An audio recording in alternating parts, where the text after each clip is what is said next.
Hola a todos, ¿qué tal? ¿Cómo estáis? In today's video, I'm going to be talking about two really common mix-ups within Spanish learners. These are the differences between bien and bueno. If you've ever wondered the differences between bien and bueno, or when to use bien and when to use bueno, you're not alone. In this video, I'm going to give you a really clear and straightforward explanation so you have a little bit more clarity on these two concepts. And at the end of the explanation, we're going to do a little practice together so you can test your skills. Okay, so first up we have bueno. Bueno is an adjective, which means that it gives us information about a noun, about something, that it's a person, an object, or a thing. Bueno gives us information about the features of something, about its quality. It always comments on something or a person, and you can replace it with other adjectives like tasty, excellent, or appropriate. For example, let's see these sentences. Este café es bueno. This coffee is good. It's tasty. It gives us information about its quality. Okay? Juan es buena persona. Juan is a good person. You could say excellent. You could say Juan es una persona excelente. So, bueno, buena. Estas ideas son buenas. These ideas are good. These ideas are appropriate. Again, it's giving us information about the quality of these ideas. Okay? All these sentences are telling us the quality of the coffee, of Juan, and of the ideas. Something else to keep in mind about bueno is that it agrees with the gender and the number of the noun. So if what is bueno is feminine, it's going to be buena. If it's feminine plural, it's going to be buenas, like buenas ideas or buenas noches. Okay, now let's go with bien. Bien is an adverb, which means that gives us information about a verb, or it describes how an action is performed. It gives us information about the circumstances. So we said that bueno comments on a person or an object, and bien comments on an action. It answers the question, in what way?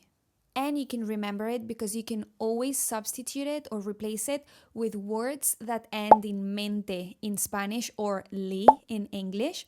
These are also adverbs. For example, correctamente, correctly, perfectamente, perfectly, or wonderfully, maravillosamente. Let's see some examples. Hablas español muy bien. You speak Spanish very well. I'm commenting on how you speak, not on your Spanish, but on how you speak it. So, hablas bien, hablas muy bien español. You could also say, hablas correctamente español. You speak correctly. Todo salió bien. Everything turned out well. Todo salió perfectamente. Everything went out perfectly. I'm commenting in how the things turned out, how the things went. That's an action. Me siento bien. I feel well. I'm commenting on how I feel. Feeling as an action. How I feel well. And good news, bien never changes. No masculine, feminine, singular, plural. It's always bien. Now, let's see a really common mistake and clear it up. If someone asks you, ¿Cómo estás? What would you answer? Bueno or bien? You'd say bien. Estoy bien. Because you're describing how you feel, not what you are, your features or your quality. Now, knowing how to use these two words, bien and bueno, would you be able to also use mal and malo? Let me know in the comments which one you think is which. Okay, before practicing, let's do a little recap. Bueno gives us information about the quality of something, the features of something, or someone. Meanwhile, bien gives us information about how something is done. It describes an action.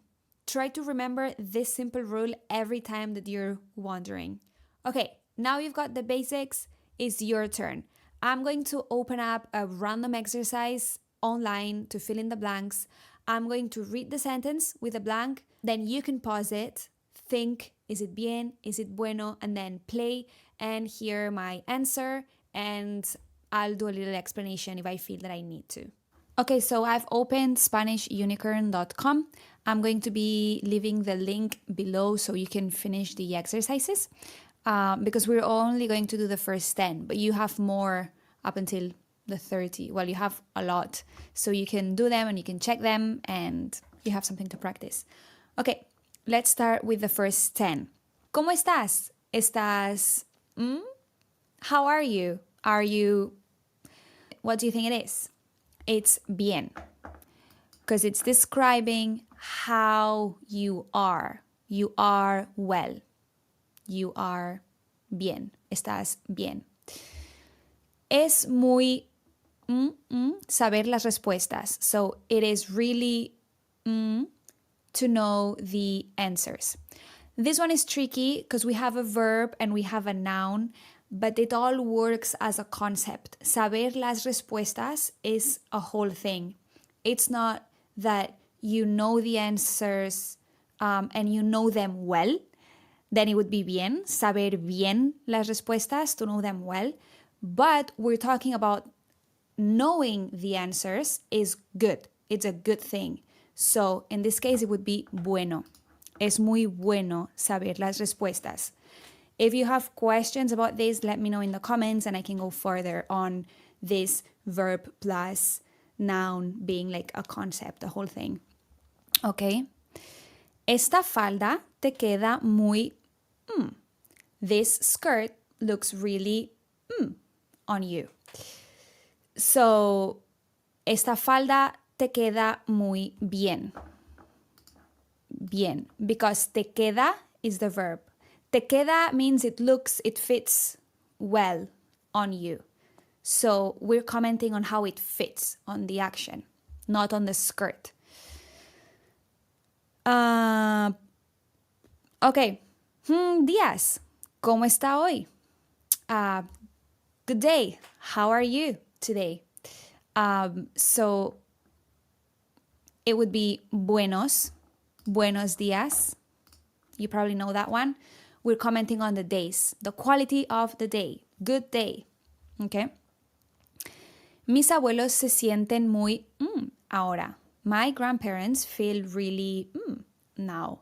So how do they feel?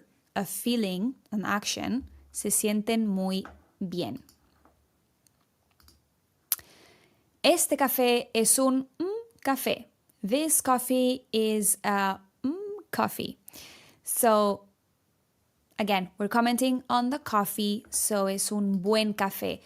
And see how here it's not bueno or café es masculino. It should be bueno, café bueno. But if we put bueno before the noun, then it's buen. That's something that happens. It's always the same. It's only if it's masculine. So if the word is masculine, instead of bueno café, it's buen café. El café con leche sabe. So the coffee with milk or the latte tastes. So we're commenting on how it tastes. To taste is an action. So sabe bien. It tastes well. Una sopa puede curarme. A soup can heal me. So a good soup can heal me. I'm commenting on the soup being good. And because it's sopa, feminine, buena. Ay, what's happening? Buena. Why is it not? There you go. Una buena sopa puede curarme. A good soup. Again, here, see how soup is feminine, una sopa, and we've put buena before and it hasn't changed because it's not masculine. It's not buen, it's buena. El aire sucio de la ciudad no es para la salud de nadie. So the dirty air of the city is not for the health of no one. So, again, now we're talking about the air, the quality of the air. And Yeah, so the quality of the air is not good. So bueno, no es bueno. ¿Ok?